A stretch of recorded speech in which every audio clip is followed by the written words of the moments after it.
तुमचं पण बाईट घेऊया. त्यावेळेस 24 तासचा प्रोग्राम आहे तेव्हा तुमचं बाईट घ्या.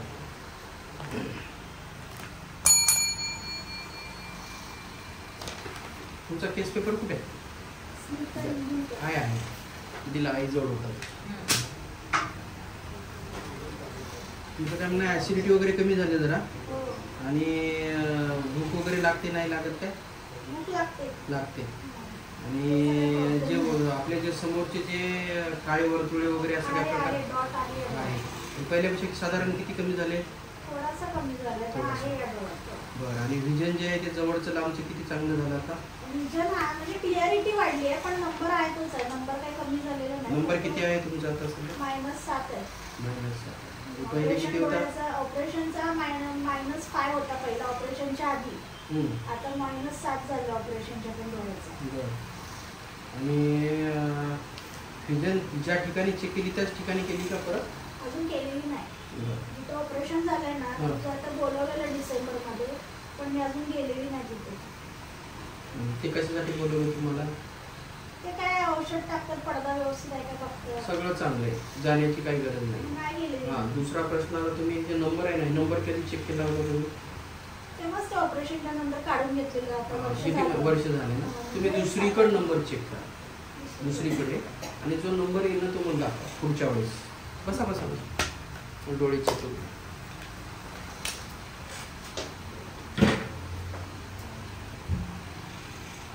डाव्या साईडला बघा, उजव्या साईडला बघा, स्ट्रेट बघा.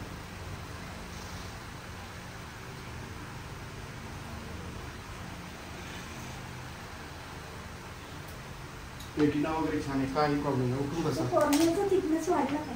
हो, इथे बसा, इथे बसा. कॉर्नियाचा थिकनेस वाढला, कॉर्नियाचा शेप चेंज झाला, इथे कसं आहे तो पण चांगला झाला.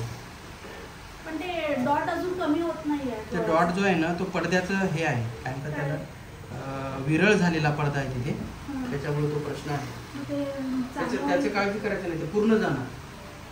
आणि पुन्हा तिथं विरळ झालेला जो पडदा आहे तिथे ब्लिडिंग होण्याचे चान्सेस असतात, ते पण होणार नाही.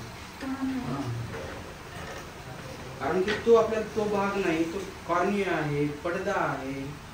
पडद्याच्या मधला आणि कॉर्नियाच्या मधला जो भाग आहे तो पण छान करायचा, ऑप्टिक नर्व पण छान करायची, होल डोळा चांगला करायचा.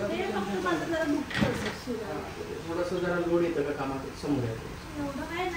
झोप वगैरे काय रात्रीचे होते? रात्री लेट लागते, पण सकाळी मी लेट उठते, 8 वाजता उठते. याच्यात 2 गोष्टी असतात, कधी पण लक्षात ठेवायच्या. नंबर ही मशीन देत असते, आणि व्हिजन हे लेन्सचं काम असतं. तुम्हाला माहिती आहे की आपला चष्मा लावून पूर्वीपेक्षा आता छान बघतो, चष्मा काढून बघतो. व्हिजन तुम्हाला कळतं की वाढलेली आहे, पण नंबर तुमचा मोस्टली 10 पैकी 2 लोकांचा नंबर तेवढाच दाखवतो. पण व्हिजन कसं काय वाढेल? म्हणून क्लिअरिटी वाढली, डार्कनेस वाढला. म्हणजे पहिली कसं ब्लॅक कलरची क्लिअरिटी होती, त्यापेक्षा आता डार्कनेस वाढला. मला तेच म्हणायचं, जे ब्लरी किंवा असं फॉगी टाईप वाटायचं त्याचा डार्क, म्हणजे असं डार्क वाटतं. परंतु मग हे व्हिजन वाढला असेल तर मग नंबर पण कमी व्हायला पाहिजे.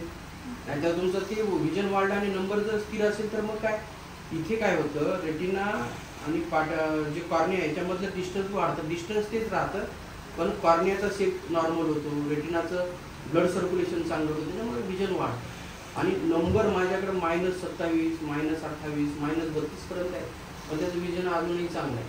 त्याच्या लोकांनी सांगितलं, डॉक्टर लोकांनी, की एवढा नंबर असेल तर कोणत्याही क्षणी तुमचं इंटरनल ब्लिडिंग होऊ शकतं, विजन जाऊ शकतं, काही स्वरूपाचं अंधत्व येऊ शकतं. अशा गोष्टी येत नाहीत, काय येत नाही. तर आम्ही ते रेटिना, ऑप्टिक नर्व्स आणि कॉर्निया याची चांगली कंडिशन ठेवली. तुम्ही हे बोला असेल तर किती लोड आला तर तुम्ही सहन करणार नाही, तेच काम आहे. माझा कॉर्नियाचा थिकनेस वाढलेला आहे, शेप चेंज झाला होता तो पण छान झालेला आहे. आणि फक्त थोडीशी हीट आहे अंगामध्ये, यावेळेस मी जरा व्हेरिएशन देणार आहे 2-3 दिवसात, तो निघून जाणार. जो हा डोळ्यासमोर डार्कनेस, थोडासा स्पॉट वगैरे वाटतो ना, तो कधी जास्त कधी कमी वाटत असेल का स्थिरच असतो? थोडा कमी आलाय आता, कमी जास्त नाही होत, कमी आलाय. तर तुम्हाला मी पहिले सांगितलं, तो डार्क अजून faint faint faint faint faint, size पण छोटी आणि जाणार. पण कधी कधी दुखतो डोळा. 10-20%, 70-80% कमी झाली, 10-20% आहे. आणि त्याला थोडंसं उष्णता कमी झाली की अजून कमी होईल. नॉनव्हेज बंद केलं की नाही केलं? एकदम